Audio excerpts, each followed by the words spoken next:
welcome you to I'm really excited to welcome you to our department. So just by way of introduction, Arij is an assistant professor in the School of Social Work at McMaster, and her PhD research, it focused on the subjectivities of young Muslim women, especially their sense of self and how it might be informed by their childhood memories. She's an interdisciplinary scholar who draws on Black feminist decolonial thought and critical Muslim studies in her research, which explores the intersection of race, religion, gender, and violence. Arij is a co-author in a forthcoming paper called Islamophobia as an Effective Field, Death and Elimination. So welcome very much to our department, Arij, and you can take it from here.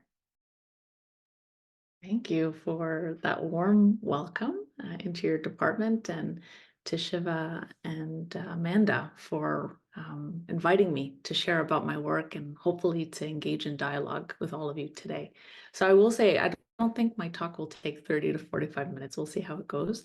So there should be a lot of time at the end if there are aspects of it that you're curious about, you want me to elaborate, or maybe it connects to your own interests. So I'm looking forward mostly to chatting with you all after. So this talk is an adaptation of a talk that I gave to the Critical Muslim Studies Symposium.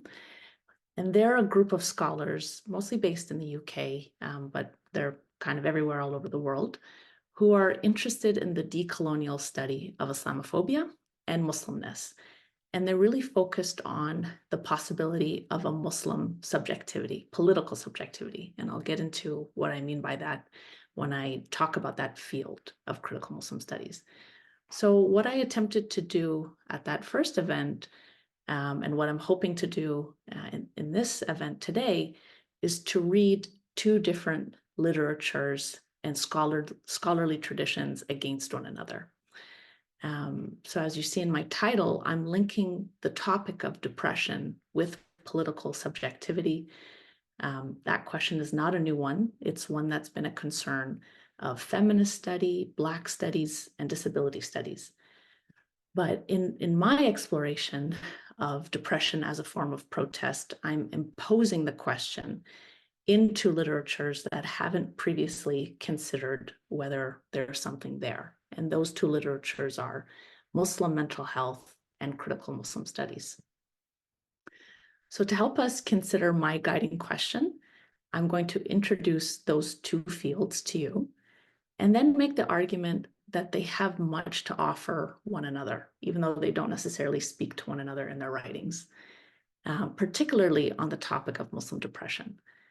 I'm then going to demonstrate the ways that Muslim mental health conceptualizes Muslimness as a symptom. That is, that Muslim mental health offers us important ways to think about psychic life of Muslims. And then I'm going to review the ways that critical Muslim studies is concerned with the Muslim form, which is the way that Muslimness gets to be imagined and recognized, which you'll see is quite limited in their analysis. So after contextualizing Muslimness as symptom and Muslimness as form, I'm then going to read psychoanalysis into this conversation as well, demonstrating the ways that a symptom can be a protest of a good form, or a form that's imposed from without. So I'm going to argue that critical Muslim studies offers Muslim mental health new ways of thinking about Muslim depression as a rejection of the incorporative aims of liberalism. Okay, so let's get started. So Muslimness as symptom, a brief overview of the field of Muslim mental health. So Muslim mental health was first developed as a field in 2000. It was coined by the professor of psychology, Dr. Mona Amer, and it was first developed to provide a network for mental health specialists in Canada and in the US who were Muslim or focused on working with Muslims. So it actually literally started as a listserv. She just wanted a way to connect with other people who were doing similar work. So after September 11th, the field exploded with a journal of Muslim mental health, national and international conferences, and books that tried to produce standards for culturally sensitive counseling. So as with most things, once a frame gets to be named, we produce more evidence to justify the need for that frame. So in the American context, Muslim Americans were found to be twice as likely to report a previous suicide attempt in comparison with other faith or non-faith groups. And in Canada and France, Muslims report more psychological distress than non-Muslim groups. So much of the Muslim mental health and related literatures would point us to external causes for these disparities. And those causes include labor market outcomes, Islamophobia, and perceived discrimination. And there does seem to be something happening regarding the incorporation or attempted integration of Muslims, especially here in Canada. So although Muslims have had a presence in Canada since 1854, we are largely a group of first-generation immigrants, with 73% of us being first-gen. And although we have higher attainment of education compared to other faith groups, that education hasn't translated into economic security. Muslims in Canada experience the highest rates of unemployment and are of the lowest income category when compared with other faith and non-faith groups. So all of this suggests that there are some obstacles to Muslims integrating in Canada, at the very least in a social and economic sense. So there's a psychoanalytic theory that links a lack of incorporation of immigrant groups with depression. And this is Eng and Han's theory of racial melancholia. So Eng is a scholar of comparative literature, and Han is a social worker and psychoanalyst. So they are two Asian American scholars who were working in New York in the early 2000s. So they were concerned with a high rate of Asian American suicide amongst their students. And so they turned to Freud's theory of mourning and melancholia to attend to processes that were absent in Freud's initial theory, including assimilation and racialization. So although those are, of course, important and occurring at Freud's time, these are not things that he paid attention to or read into his theory. So Eng and Han argued that for Asian Americans, melancholia, which is characterized by three qualities. Number one is an unending process of mourning. So there's something temporal happening here. You don't get over a loss. Secondly is an incorporation of a person, thing, or ideal that was lost. So as a result of that loss, you sort of keep it alive inside of yourself. And third, an inability to attach on to new objects. So you're not able to move forward. So they argued that that process, although Freud understood it to be individual and pathological, for them is actually not pathological or individual. Rather, it's a natural response in a context that only partly incorporates you. So this is very much in parallel to what I'm going to be talking about later, which is the good Muslim, bad Muslim split that is theorized in critical Muslim studies. So Eng and Han were very much concerned with the psychic cost of fashioning yourself as a model minority. They asked the question of what gets lost or sacrificed when there is an attempt at an integration process. And for Eng and Han and other scholars of racial melancholia, the loss is very clear. When you attempt to make yourself recognizable as the good immigrant, there is a denial of loss. And loss always shows up as a symptom. So for Asian Americans, Eng and Han suggest that this symptom is melancholia, or what we would call in more contemporary biomedical language, depression. And I contend that this theory of racial melancholia is useful for also theorizing Muslim depression, which I'm describing to be qualified by a sense of stuckness, a fixity, or an inability to project oneself forward and into the future. So via a conversation with critical Muslim studies, I'm going to demonstrate how this depression can indeed be a form of protest. So before I move on to elaborating on what critical Muslim studies is, I want to briefly review some visual examples of the ways that Muslims only get to be partly or belatedly incorporated into Canada. So I'm going to share my screen here, and we tested it before, so it should work. Okay. Okay. All right, so hopefully you can see the first image here. So as many of you know, on June 6, 2021, members of the Afzal family, including a mother, father, daughter, son, and grandmother, were struck by a man driving a pickup truck in London. The 4 murders and 1 attempted murder were immediately decried by the police and politicians as acts of Islamophobic violence, which was a departure from the typical call for restraint and patience pending an investigation. A campaign called #OurLondonFamily was launched by a Muslim civil liberties and advocacy organization called NCCM to bring attention to the problem of Islamophobic violence in Canada. And what I'm interested in examining is what got lost in an effort to incorporate these members into the fabric of Canadian society. So this first image is of the family, which was released to the press and was included in many articles that reported on the events of June 6th. The second image is a rendering of the family with the new #OurLondonFamily. At the bottom left-hand corner is a green ribbon.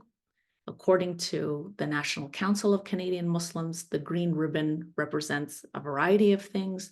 It represents the gardens of Jannah or heaven, and also, quote, a collective symbol for Canadians united against hate, and a sign of, quote, defiance of Islamophobia. So something happened in the span of these 2 images. In the first image, the women are loosely wearing shawls and kameez. In the second, the shawls are transformed into what we might recognize as hijabs.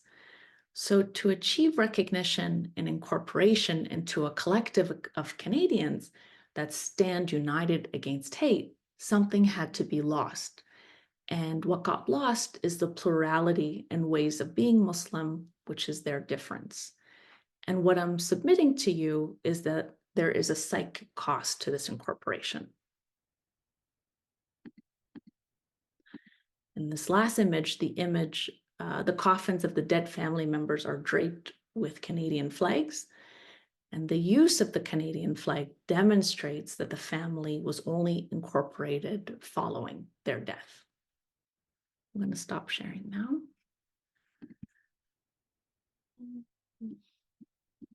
Okay, so I'm now going to move on to the second aspect of my presentation, highlighting the ways that critical Muslim studies can help us to understand Muslim depression as a form of protest, rather than a pathological or individual experience. So briefly, what is critical Muslim studies? Critical Muslim studies constitutes the decolonial strand of Islamophobia studies and has considerable overlap with the post-colonial and prejudiced strands of Islamophobia in terms of subjects studied and their philosophical approach. So critical Muslim studies is interested in the longue durée of Islamophobia, rejecting the notion that this is a new problem. Rather, Islamophobia is viewed as a process that is deeply implicated in the production of the West and our current regime of biopolitics, the ways that we get organized into nation states. Critical Muslim studies also shares its focus on the production of Muslims as simultaneously internal and external to the West.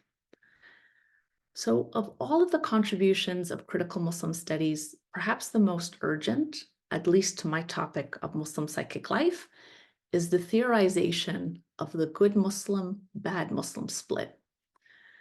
So Muslims are compelled to exist within master narratives, including a dialect of good and bad, or moderate and radical. And our incorporation is tenuous.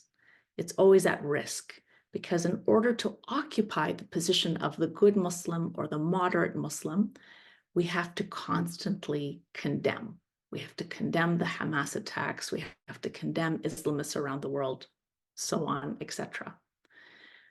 So in the Australian context, Abdul Fattah and Graham argue that Muslims are expected to censor and only fight what they term obvious Islamophobia, which includes, quote, harmful headlines, media witch hunts, social media trolling, individual threats to person or property. So what doesn't get to be recognized in this rubric is the colonial violence that Muslims face across the world, including what's happening in Gaza right now, and the economic violence that Muslims face at home here as well. So the state is understood to have a central role in shaping the Muslim form. Examining the German context, Ram provocatively argues that Turkish immigrants are made into Muslims by the state. So it's not something that you declare for yourself, it's something that gets imposed again from above. So by this, he means that the state ignores the plurality of expressions of Muslimness and reduces Muslims in their depictions as patriarchal. So, quote, the German Muslim makers thus create their negative ideal of a true believer, by which each woman and man of Turkish origin is persistently judged. By culturalizing violence against women, as the former Prime Minister Harper did with his barbaric cultural practice hotline, the state produces Muslims as knowable and calculable. We are given an essential trait of barbarity and of oppression against women, which we are then constantly called to distance ourselves from and to condemn. So this process also occurs through film and through the limits placed on speech in courts. In the Swedish context, Carbon argues that while victims of honor-related violence are required to speak and testify by Swedish policy, their speech is still considered a form of epistemic violence because it's only permitted within the frames determined by the state. So your speech, again, all you're limited to is condemning. The nuance and complexity of human reality isn't tolerated when it comes to the Muslim experience.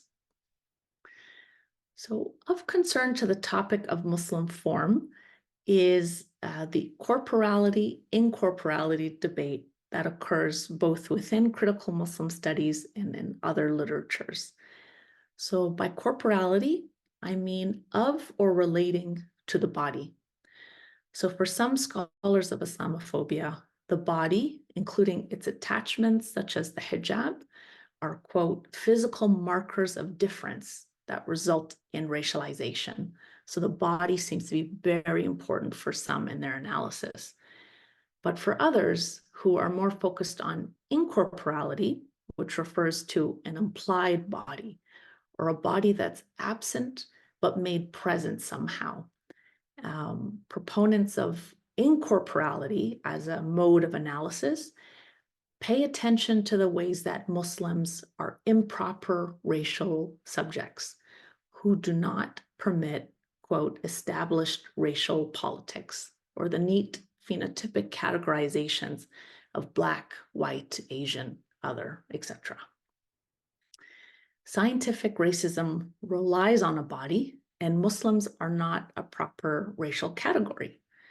Thus, Islamophobia, according to these scholars, becomes a corrective measure to contain the excessive difference that the improper racial subjects of Muslims carry with them. So incorporality, again, suggests that there's an absent body, one that is implied. So when we think about Muslims as being simultaneously absent and present, sort of ghost-like, we can begin to understand the anxieties that Muslimness seems to raise. So an example being the Quebec village that banned the stoning of women, even though no Muslim had ever lived there or any immigrant in their village. But they felt again the need to defend against this ghostly presence that could come and haunt them. So like other scholars of race and psychoanalysis, I view this incorporality as a site of possibility. So this is where I'm beginning to read the possibility of protest against the imposed form that the state is putting onto Muslims. I also recognize the violence that incorporality can bring about. Indeed, in the case of the Afzal family, their formlessness was disciplined by their death.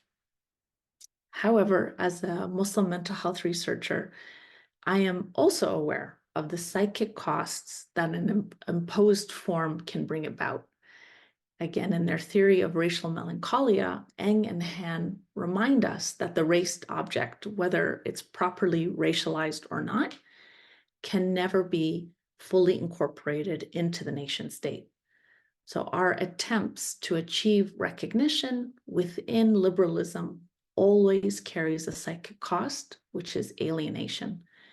So I propose that critical Muslim studies treatment of the Muslim form contributes important ways to understand Muslim depression as a collective and non-pathological response. Critical Muslim studies, particularly in its rejection of the good Muslim, bad Muslim split, demonstrates the possibility of existing within an ambivalent state. It is a denial against being traded based on a recognizable or acceptable form. So rather than a deepening of identity politics, critical Muslim studies can offer us new ways to think through the possibilities of formlessness, allowing us to regain what Salman Sayed, the critical Muslim studies sort of founder of the field, calls, quote, the ability of Muslims as Muslims to project themselves into the future, end quote. And that is the end of my talk. Thank you, Arij. That was very wonderful, and definitely a lot for folks to think about and take in. I want to give everybody a chance. If anybody has any questions that you wanted to post to Arij, we do have quite a bit of time for questions and answers.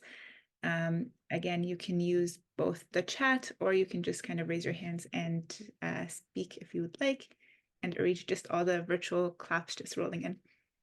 So anybody that wants to kick us off with questions?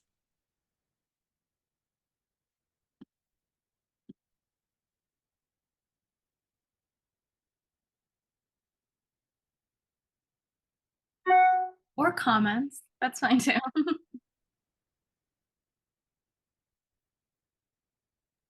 Yeah, Ali. Hi, thank you so much, Arij, for this presentation. It was great. And as someone who comes from the region that is, on a general sense, kind of identified as Muslim world or Muslim kind of identity is a kind of a big part of it, Middle East. I come from a country that is politically identified itself as an Islamic country, Islamic government. But as you mentioned, there are different sects and different religions coming from that region. And my comment and also question would be basically, there are a lot of people who come from that region that do not necessarily practice Islam for several reasons. There are Jews, Christians, and Muslims, and different sects of Islam that have been culturally rooted in that particular region of the world.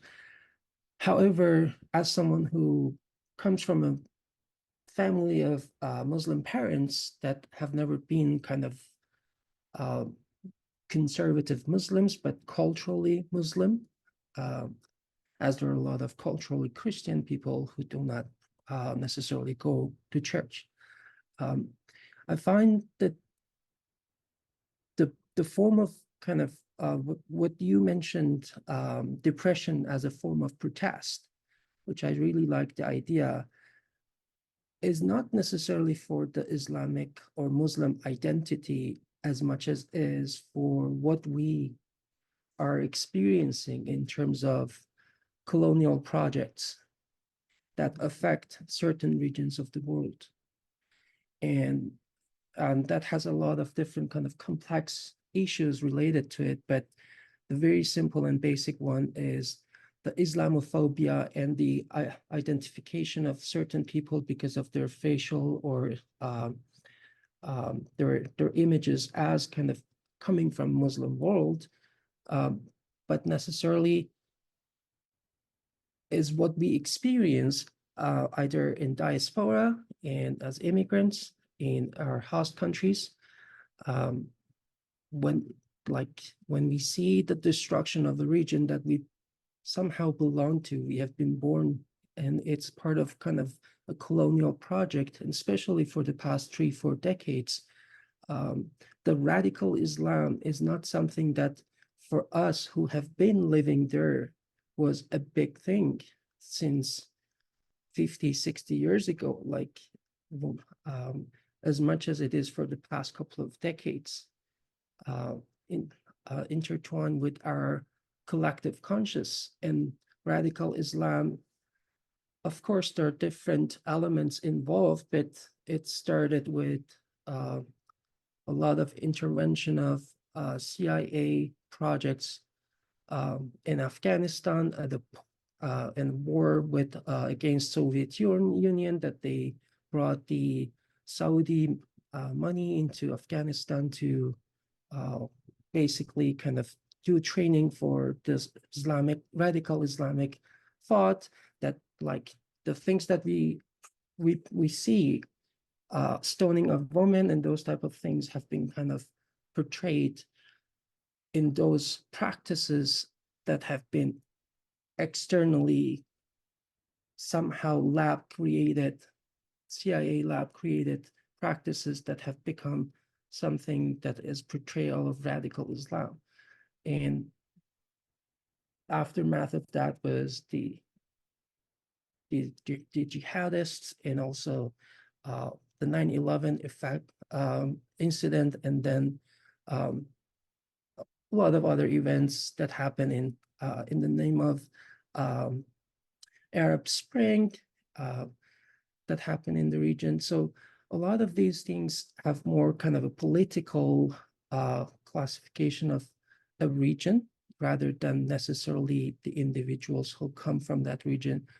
I may not see myself as a practicing Muslim, but I go through the same experiences that most Muslim people go through. Even though I do not go to mosque, I do not have any strong religious beliefs, but the same impact is, I believe it is also impacting a Christian from Lebanon who has been historically Christian, but comes from a region of the world that is observing their country where they belong to going through some form of destruction because of certain colonial projects. I was wondering, like, what are your thoughts on just kind of expanding this more to kind of a regional and the political sphere rather than necessarily a religious kind of identity? Thank you so much, Ali, for your reflections, because I'm just hearing you complicate what it is we understand Muslimness to be. And I really believe critical Muslim studies, that is exactly their project as well. So just even thinking about our local context in Hamilton, after September 11th, the first act of Islamophobic violence wasn't against a Muslim, it was against a Sikh man wearing a turban. So, you know, the point I'm hearing you make is it's not about a belief, it's not about even a personal attachment to Islam, or even heritage or cultural attachment to it. It is the way that we get read and what gets to be imposed on us. So I very much agree and appreciate with what you were saying. I don't know that I have anything to add to that. Perhaps others do, but I very much agree with your complication. Yeah, Matt.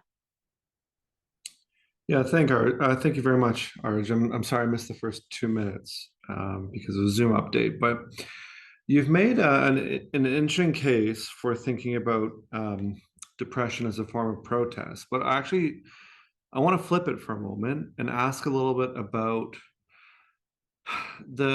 what is gained and perhaps also what is lost if protest is framed as depression. Because I know you've made reference to the ways in which depression might be understood non-pathologically, might not be understood necessarily as like an individual trait, but something that describes a kind of wider political subjectivity.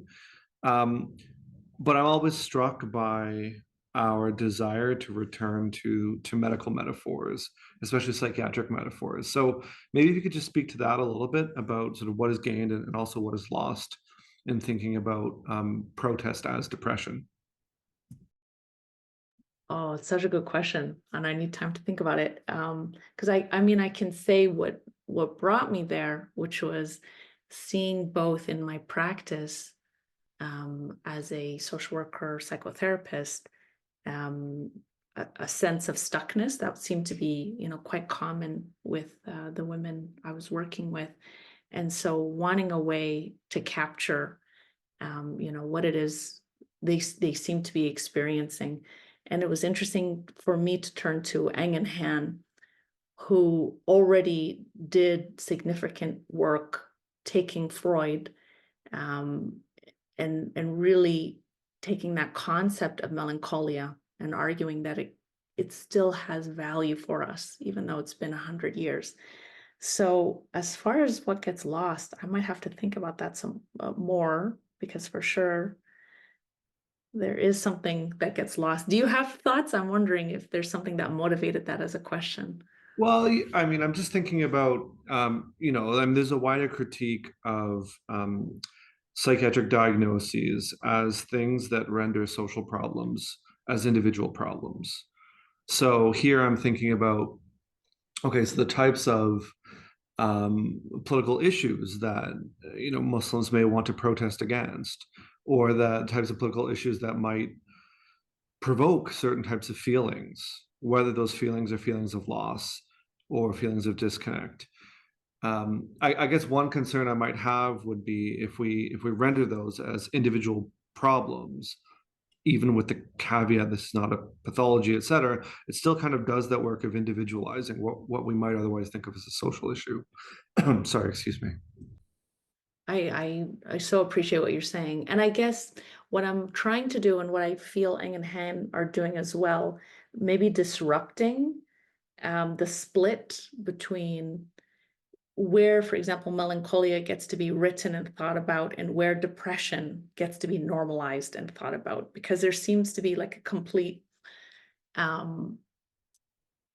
abandonment of that as frame, and acceptance of depression as being the only way to talk about that sense of stuckness. So, and in doing that, I think interesting things happen, especially if we attach it to this question of protest. It helps us to maybe think about, like often we think about protest as being this agentive process. It's something that we're conscious of, but now we're saying that it's something that's sort of unconscious and maybe an agent isn't involved.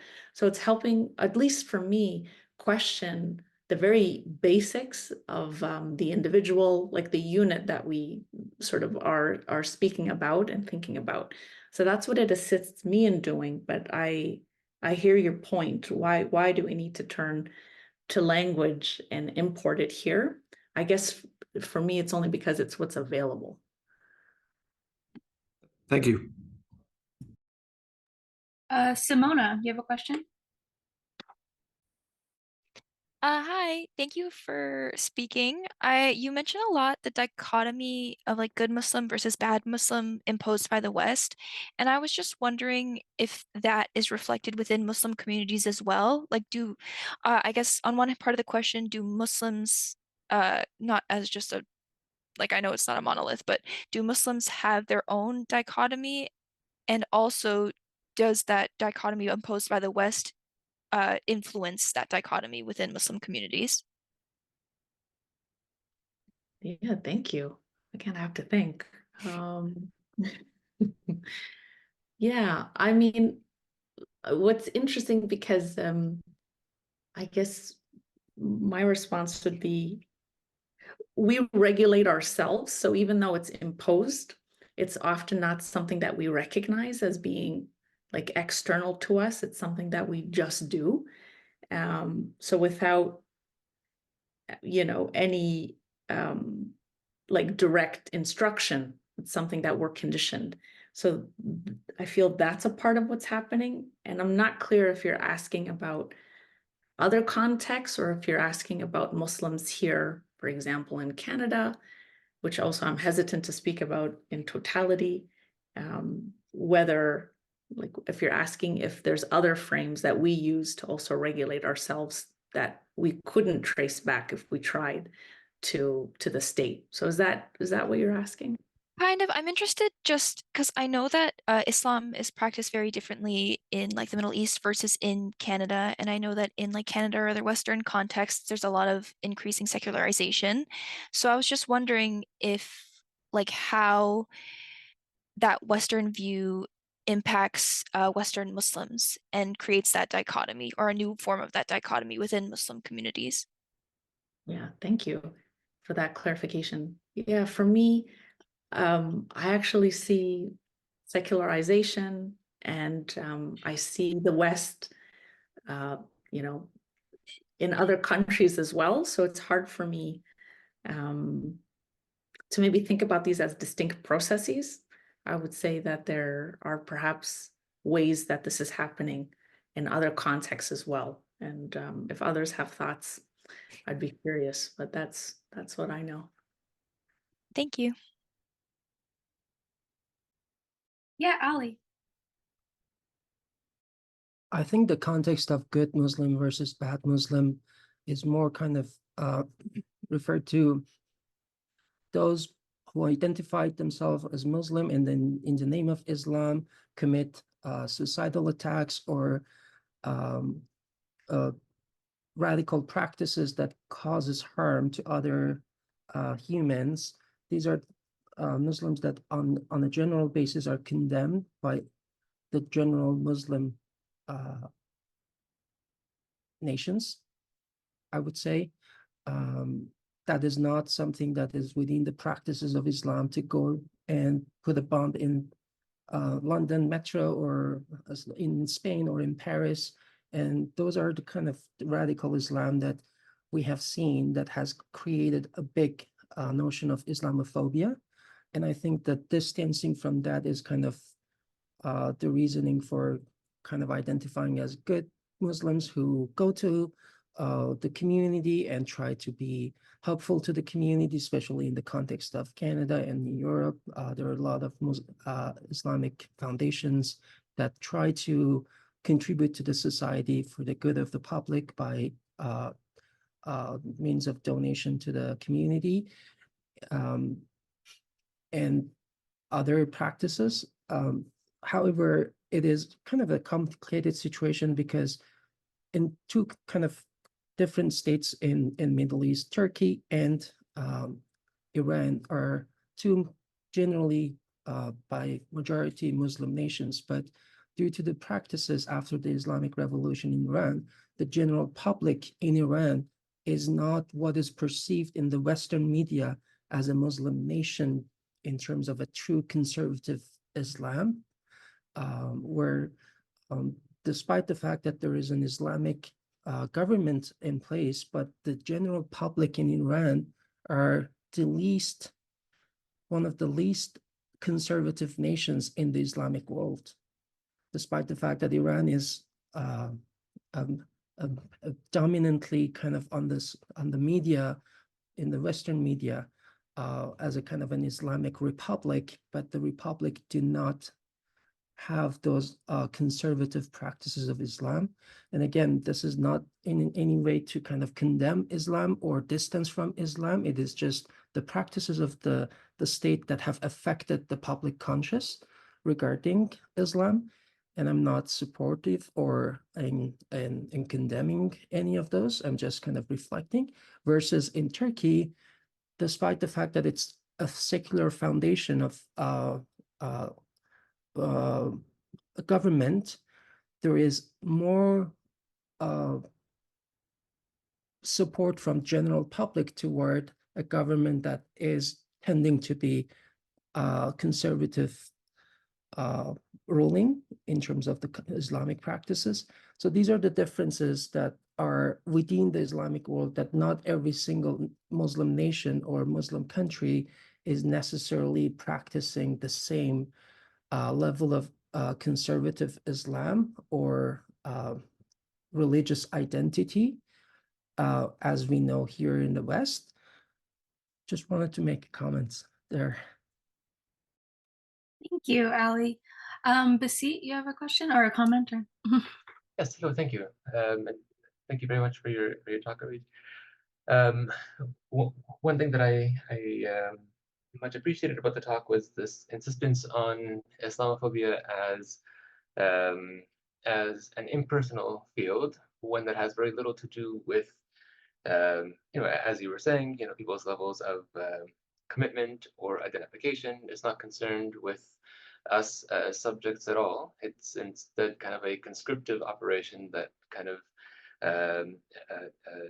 deploys us, whether we will or not. It kind of interpolates us into its grammar, and we don't really have any say in how we appear within that, right? So as you said before, it's about how we are read. What I want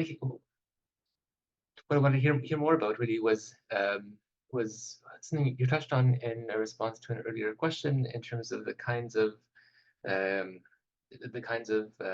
experiences that brought you to this this formulation, right? Where kind of thinking about depression as a form of protest.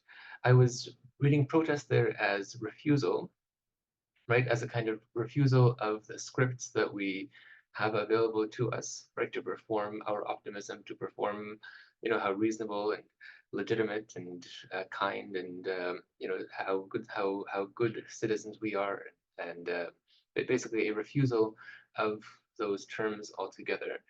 And so really, I guess what I'm curious about is what other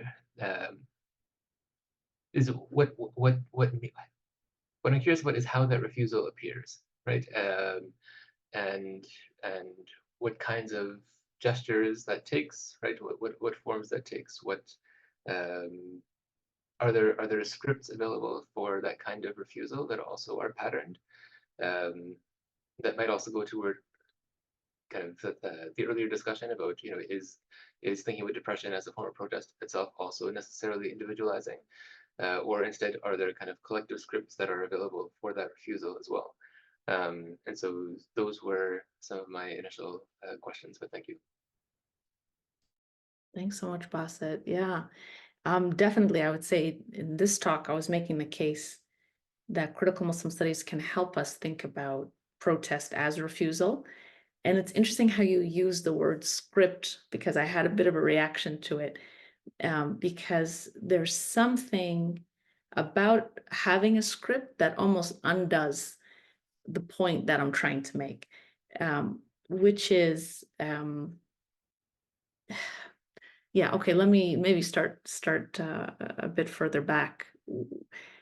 In my work as a social worker and psychotherapist, noticing these patterns, and then in my PhD, I ended up interviewing 17 different Muslim women and asking them about questions related to their psychic life, their family, and these types of things.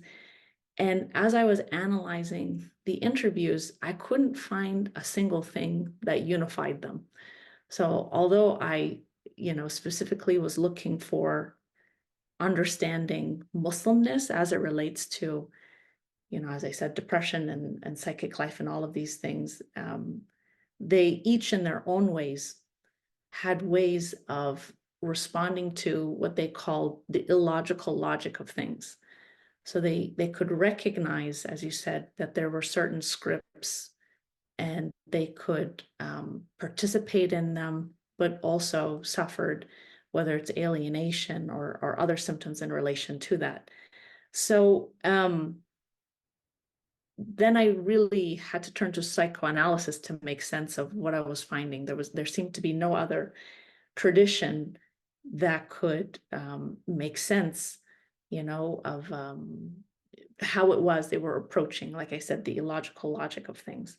And so I landed on Lacan, and there's a fantastic local theorist named Ali Reza Tahari, who's both a scholar of Hegel, and he reads Hegel into Lacan.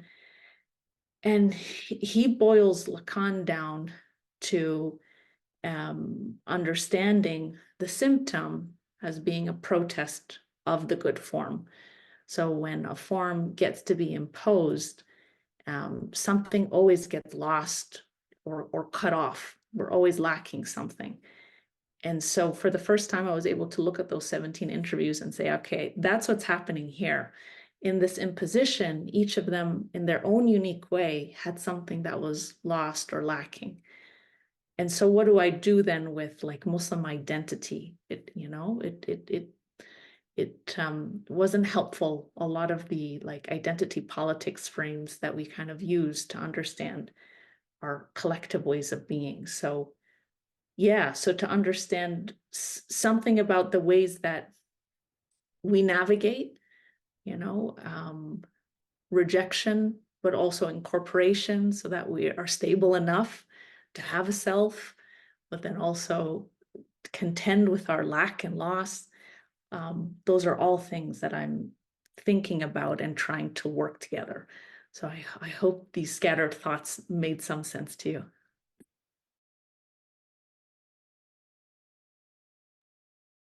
Any other questions or comments? If we are going to wrap up, I would just like to thank Arij one more time. This was amazing. This was great discussion. Thank you everyone for coming. House Talks will be co-hosting our next seminar with the Gilbrea Center on March 20th. So keep an eye out for the registration materials for that. And then our next talk will be advertised for April 4th after that. Yeah, thank you guys. Have a wonderful day. And yeah.